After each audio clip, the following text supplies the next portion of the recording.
Weathers, we've got your red light ripper in the van over there with Watson. Who is he?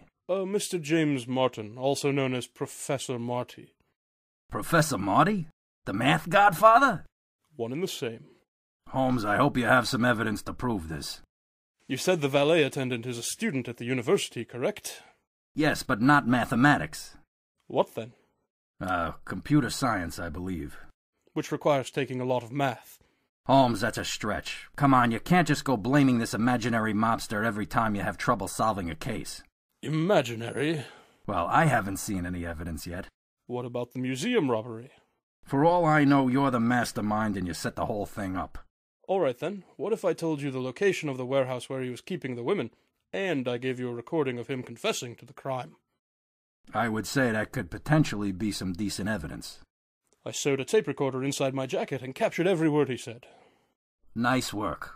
And he confessed to killing those women and abducting the one in your trunk? Yes, and the museum robbery indirectly. Great. Well, it looks like you're free and clear then. Looks like it. I hope you'll forgive me for accusing you of being a serial killer and arresting you. Not a problem. I rather enjoyed those few hours in jail. Gave me a chance to earn some money. I can throw you in again if you'd like. No, that's all right, thanks.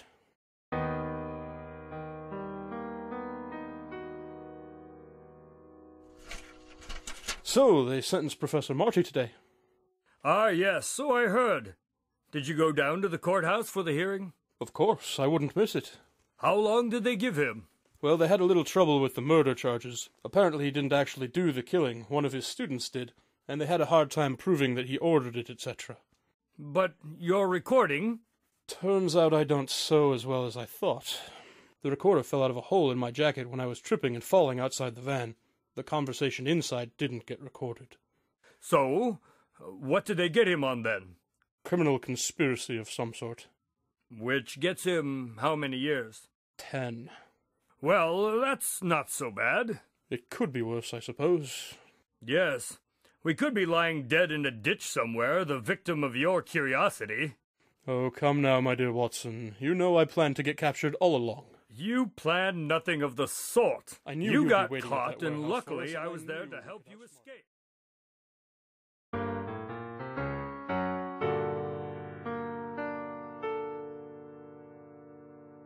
So, it sounds like you won't have to worry about Professor Marty for some time. Yes, he is much easier to keep track of behind bars. I can imagine. That was quite the escape you two cooked up. Yes, it was a good thing Holmes had thought ahead and hidden that knife in his shoe. It would have been much more difficult taking on those goons with our hands tied up. Well, I'll be sure to remember to take my prisoner's shoes if I ever try to kidnap a famous detective. That would be a good plan. So, Doctor, what story are you going to tell us next week? Next week, I'm going to tell you about the time that we investigated an unusual group known as the Red-Headed League. I can't wait. So until next week, remember to check out Battlezone Games, just off Interstate 380 in Hiawatha, and online at battlezonegames.com for all your board game and hobby game needs. And when ordering online, be sure to use the coupon code WATSON for a special 10% discount for listeners of the Watson Files.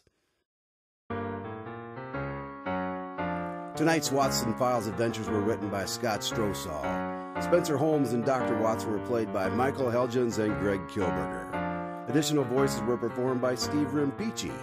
For Battlezone Games, this is Craig Dahlen saying good night from Strobe Studios.